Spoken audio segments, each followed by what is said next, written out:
아멘. 오늘 옛사람을 벗고 새사람을 입으라 제목으로 함께 말씀을 나눕니다. 신년 첫 주일이에요. 그래서 우리가 해피 뉴 이어 그렇게 인사들 합니다. 만나는 사람마다 또 SNS에도 새해 복 많이 받으시라고 그런 인사들을 서로 나누곤 하죠. 근데 좀 이게 냉소적인 사람들은 뉴 이어 뭐가 새로워진 건데 하고 의문을 또 던지기도 해요. 뭐 새로운 태양이 떠오른 건가? 그런 것도 알 거고 바뀐 건 이제 2022가 2023으로 바뀐 거 그 한 장 그거밖에 없죠. 그리고 바뀐 거 있으면 나이 한 살 더 먹은 거. 나이 한 살 더 먹었다고 새로워집니까? 우리 그 아이들과 이제 우리 청소년들은 나이 드는 게 좋아할지 모르지만 좀 이제 나이가 드신 분들은 별로 먹고 싶지 않아요.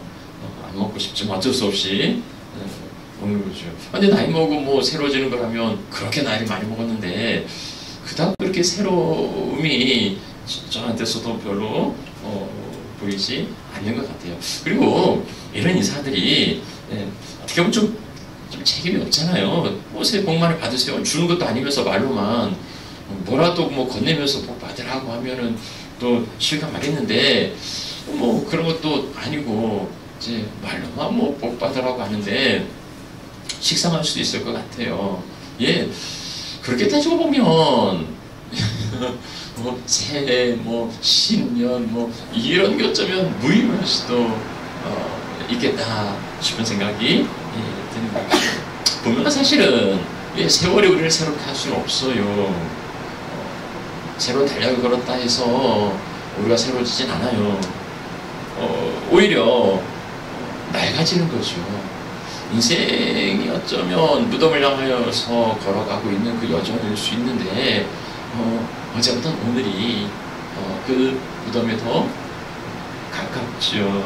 그래서 우리는 살아간다고 말하지만 엄밀한 의미는 죽어가는 게 맞을 거예요. 우리는 새로워지는 게 아니라 늙어갑니다. 몸도 마음도 굳어지고 낡아져요. 이게 이제 우리를 낡아지게 하고 더 늙어가게 하는 이 새해가 새해가일 수 있는가 이제 그런 생각입니다. 너무 좀 회의적이지 않습니까?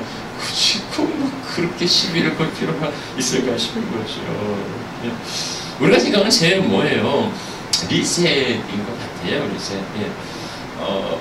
지나간 것들은 그냥 포맷을 하고 이게 제 컴퓨터가 버벅거리고 안 돌아가면 우리가 단추 하나를 눌러서 리셋을 시킵니다. 그리고 뉴 스타트를 하는 거예요. 그러면 예전 상황은 사라지고 다시 깔끔한 화면이 뜨는 거예요. 그런데 이게 쓰다 보면은요 이런 현상들이 종종 일어나요. 자주 일어나요. 그러면 아무리 리셋을 눌러도 다시 그 상황이 반복되는 거죠. 어떻게 해야 합니까? 리셋이 아니고 아예 컴퓨터를 재바꾸어야 됩니다. 그래야 새로운 작업을 할 수 있어요. 사양이 떨어지고 부품의 수명이 다한 거라면 문제는 계속 반복될 거예요. 그래서 끊임없이 리셋을 하면 다시 시작되는 것처럼 보이지만 달라진 건 없어요. 제자리 그대로 머물러 있는 거죠. 그래서 새해가 되어서 리셋을 하고 그래서 새 출발 새로운 마음것의 각오를 가지고 한 해를 달려간다고 각오를 다질 수 있지만 그럴 수 있지만 그런데 내가 정작 바뀌지 않으면 연애처럼 똑같은 시간들이 반복될 거라는 겁니다. 참된 새해는 참된 그 신년은 달력을 바꿔 다는 게 아니라 내가 새로워져야 새로운 시간이 찾아오는 거죠. 내가 새로워지지 않으면 새로움은 없어요. 내가 새로워지지 않는다면 그대로의 모습이라면 작년과 그렇게 다를 바 없는 그저 시간만 허송하고 그 시간만 흉내는 그런 시간들이 될 겁니다. 아무리 신선한 재료를 넣어도 오염된 기계에서는 신선한 음식이 나올 리가 없어요. 그것을 깨끗하게 하고 그걸 이제 수리해야 되는 거죠. 세상이 시간이 우리를 변화시킬 수 없어요. 나 자신 변화되어야 하는 거죠. 내가 옛사람인데 새 시간이 주어진다 해도 거기에서 새 것이 나올 리 없기 때문입니다. 그럼도 우리는 부질없는 희망을 가지기도 해요. 환경이 바뀌면 나도 달라질 거라고 새로운 시간이 되면 뭔가 새로운 일이 일어날 거라고 막연한 기대를 가지고 친구를 바꿔보면 애인을 바꾸면 내가 새로워질 거라고 뭐만 하면 대학교만 가면 주식만 하면 승진만 하면 달라질 거라고 그런 기대를 하지만 그건 착각이에요. 내가 바뀌지 않는 한 이런 변화는 일어나지 않습니다. 그 이야기는요, 이런 이야기들은 사실 새로운 이야기가 아니에요. 우리는 늘 들었던 이야기예요. 내가 바뀌어야 된다. 바뀌지 않으면 안 된다. 그래서 뭐만 빼고 다 바꿔야 된다. 자기계발서나 이런 새해가 되면 이런 특강에서 빠지지 않는 내용들이에요. 당연한 내용이니까는요. 아무리 뭘 해도 내가 바뀌지 않으면 역사는 일어나지 않아요. 그래서 이제 새해가 되면 다 신무식 이런 거 하잖아요. 회사나 단체나 이런 이제 신년 모임 이런 데 가보면 다 이런 이야기예요. 이게 이제 뻔한 이야기인 거죠. 근데 이 뻔한 이야기를 세상에서 듣는 게 아니고 정말 새롭게 살아가기 원하는 사람들에게 하나님께서 말씀을 통하여 우리에게 주신 게 오늘 읽은 에베소 4장 22절, 24절 말씀입니다. 자, 진정한 새해를 원하는 사람들에게 하나님께서 성경을 통해 주신 말씀은 뭡니까? 옛사람을 벗고 새사람을 입으라. 옛사람을 벗고 새사람을 입으라. 헌옷을 벗고 새옷을 입듯이 옛사람은 벗고 그리고 새사람을 입으라. 그렇게 말씀하고 있어요. 옷 갈아입는 거야 쉽겠는데 사람은 어떻게 갈아입습니까? 사람은 어떻게 바꿉니까? 어떻게 옛사람을 어떻게 벗어요? 뭘 벗어요? 새 사람도 어디 있는 겁니까? 그것도 어떻게 입는 거죠? 어떤 매장에 가야 이것을 구입할 수 있습니까? 쉽지 않은 말은 쉬운데 그렇게 하는 것도 잘 이해가 안 갈 수 있을 것 같아요. 자, 옛사람을 벗어야 된다고 말하고 있는데 옛사람이 뭡니까? 옛사람의 특징이 뭐예요?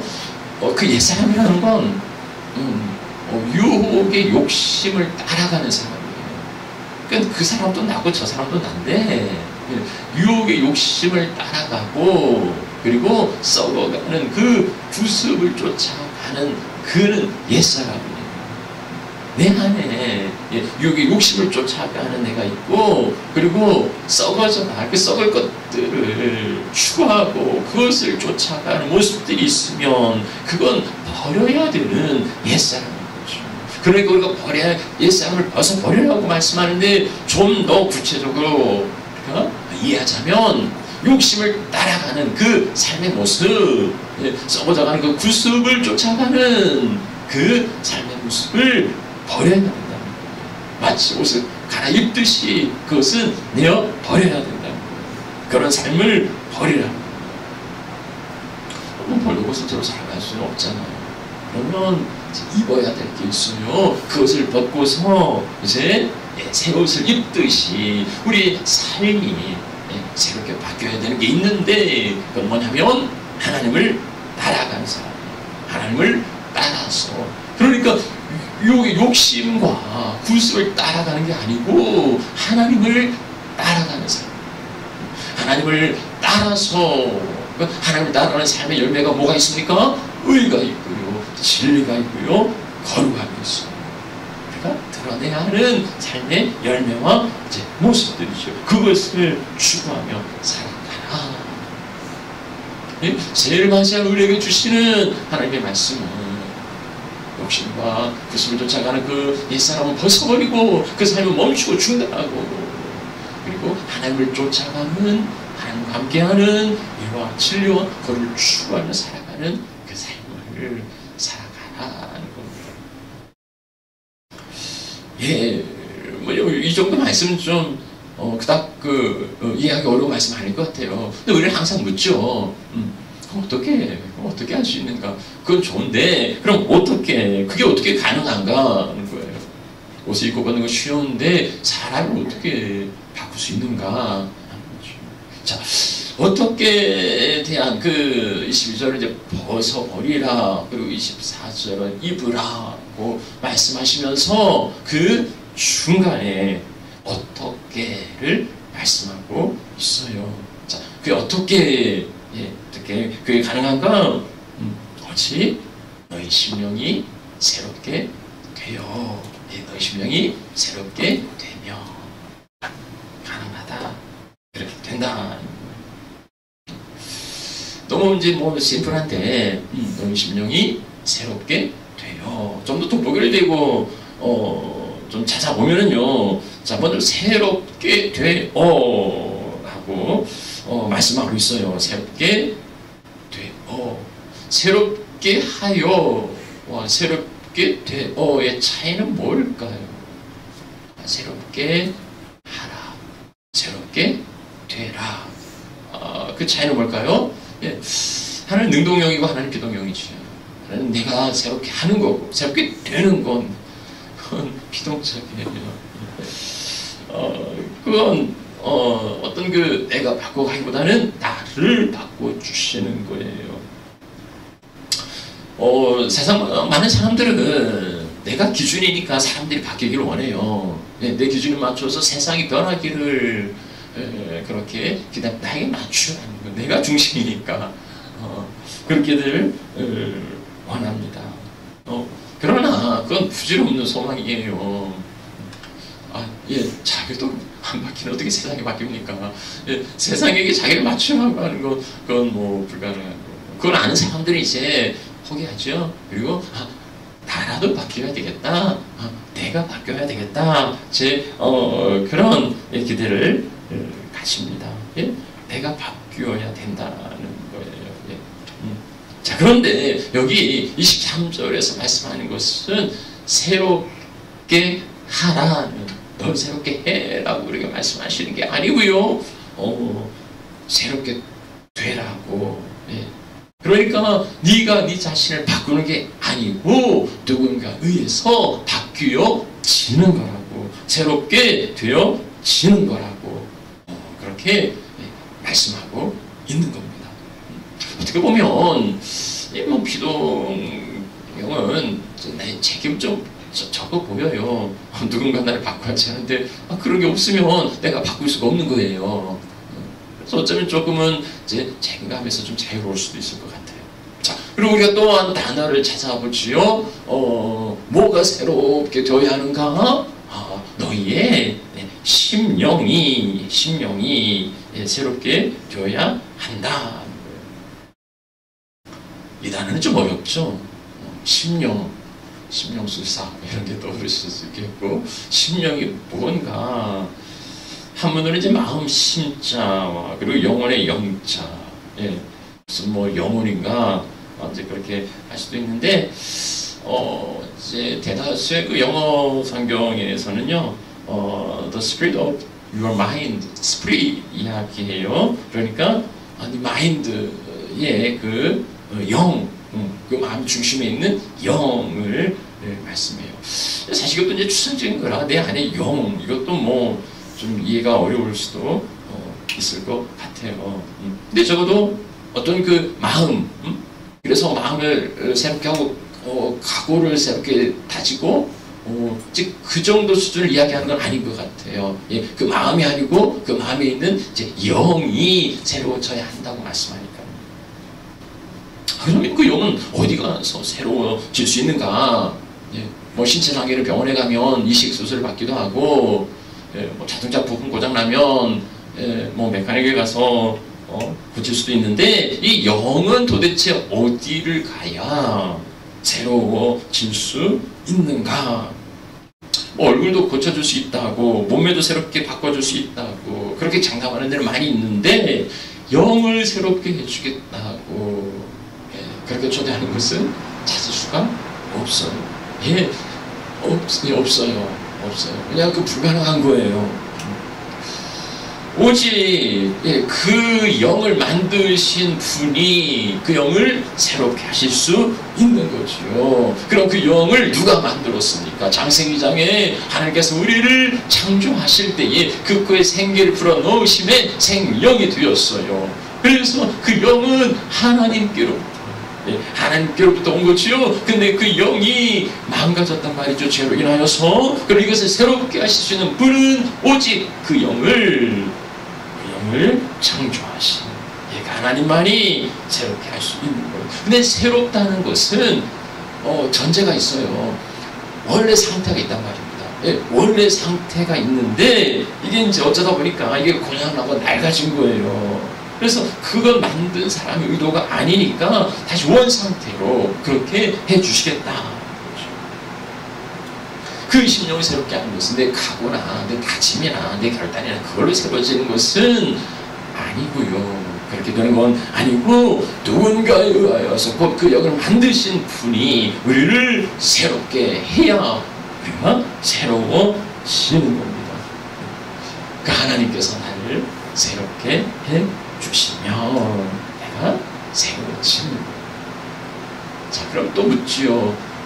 그러면 뭐 이게 피동적이고 내 소관도 아니고 그럼 난 책임이 없는 겁니까? 그럼 하나님이 나에 대해서 어떻게 하실 건가? 거기에 관심 있겠죠. 자, 하나님이 원하시는 거, 하나님께서는요, 주의 영을 보내고 창조하시고 그리고 지면을 새롭게 하신다. 하나님을 새롭게 하신다. 이제 궁극적으로 세상 새로워질 거예요.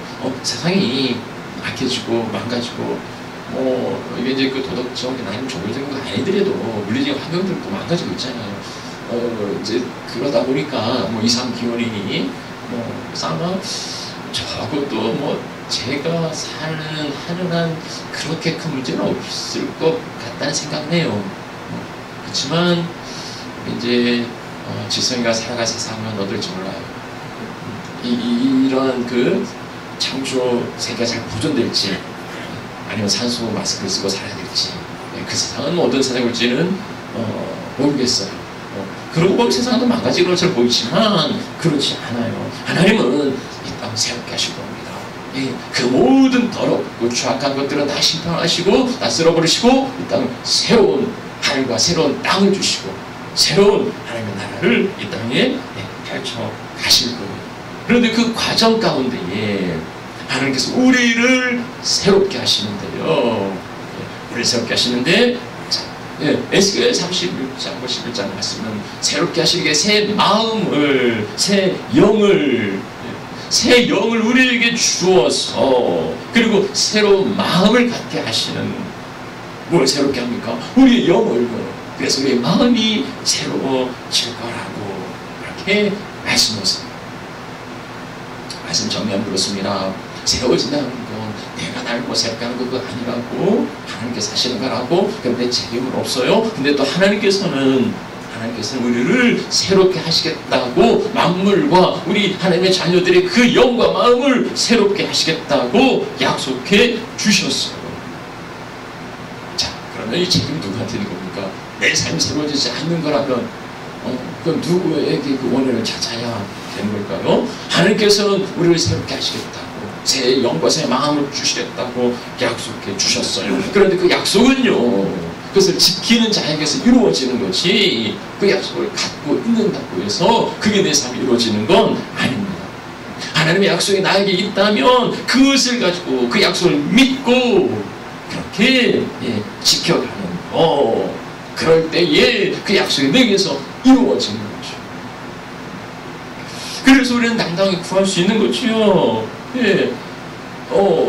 약속이 있으니까. 그렇게 하시겠다고 하셨잖아요. 하나님께서 말씀하셨잖아요. 그러니까 이건 그렇게 주셔야 되는 거라고 당당하게 권리를 요청할 수 있는 거예요. 그래서 우리는 그렇게 기도하지요. 하나님, 내 안에 정한 마음을 주시고 정직한 영으로 새롭게 해 주십시오. 이것을 붙드는 자는요, 누구든지 그리스도 안에 있을 때 새로운 피조물이고 이전과 다 지나가고 새 것이 되었다고 말씀합니다. 사람이 어떻게 바뀌어? 저도 가끔 그런 소리 하긴 하는데 그런 소리 하지 마세요. 왜 안 바뀝니까? 하나님이 새롭게 하시겠다고 말씀하시는데 새로운 피조물이라고 말씀하시는데 바뀌시오. 보라, 새 것이 되었다. 그건 저절로 되는 거 아니잖아요. 고린도서 5장 17절에는 어떤 존재를 말씀하고 있습니까? 그리스도 안에 있어요. 그리스도 밖에서 백날 새로워질 수 없어요. 그리스도 밖에 있으면 새로워질 리가 없어요. 그리스도 안에 있으면 새로운 피조물이다. 내가 나를 새롭게 하려고 하는 게 아니고 그리스도 안에 거하기를 힘써야 되는 거죠. 그러면 내 삶이 새로워진다.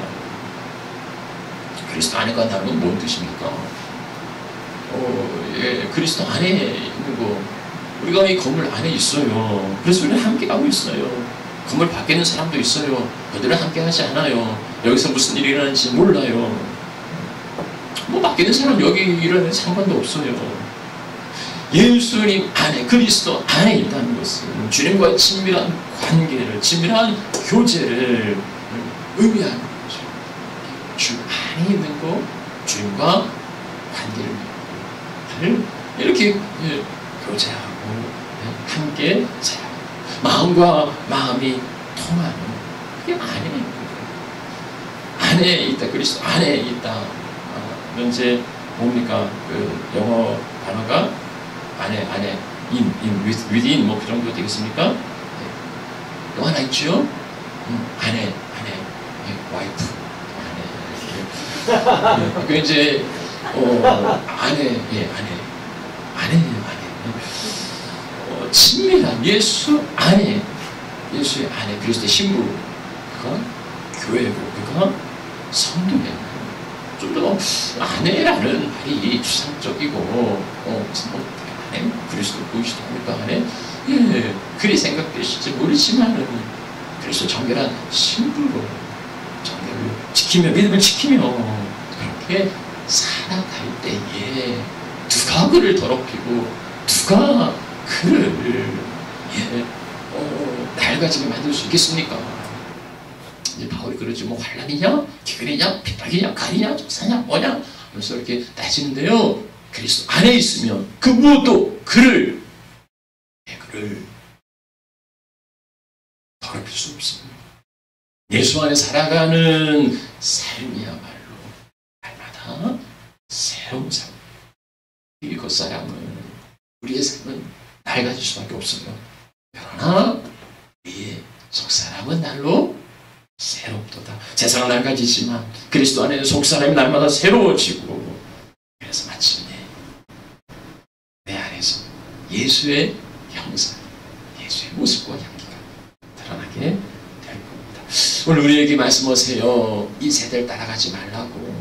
여기서 표현대로 이야기하자면은 이렇게 욕심과 싸우자는 구습을 쫓아가지 말고 그리고 마음을 새롭게 함으로 변화를 받아서 하나님의 뜻을 분별하라. 그렇게 살아가시는 2023년 새가 되시기를 축복합니다. 네. 말씀 정리하시죠. 1월 1일 전날 작년에 뵙고 또 올해 새롭게 이렇게 뵈니까 너무 좋아요. 네, 새로운 달력을 걸어서 새해가 아니고 오히려 겉사람 후패 하나 나를 굳어지게 하고 낡아지게 합니다. 그래서 소망이 없어요. 그러나 하나님을 새롭게 하세요. 새해 소망은 어디에 있습니까? 사람들은 내가 달라져야 한다고들 이야기해요. 그래서 새로운 마음과 새로운 결단과 새로운 약속을 가지고 새해를 맞이합니다. 그럼 달라질 거예요. 그러나 근본적으로 그렇게 달라지지 않는다는 걸 우리는 알아요. 해봤으니까. 그건 아니에요. 그리고 옛사람을 벗고 새사람을 입으라고 하시는데 그것은 의지적인 결단이나 내 각오로 되는 게 아니고 오직 심령이 새롭게 심령을 새롭게 하라는 게 아니고 그 심령이 새롭게 되어서 그것은 그 영을 만드신 하나님께 있는 거고 그래서 새로워지는 삶은 하나님과 함께 그리고 그리스도 안에 살아가는 삶이에요. 그러니까 주님과 함께 새해를 맞이하시고 이 한 해 동안 늘 주님과 함께 동행하시는 그러한 복된 발걸음이 되시기를 축복합니다. 네. 우리 함께 찬양하죠. 성찬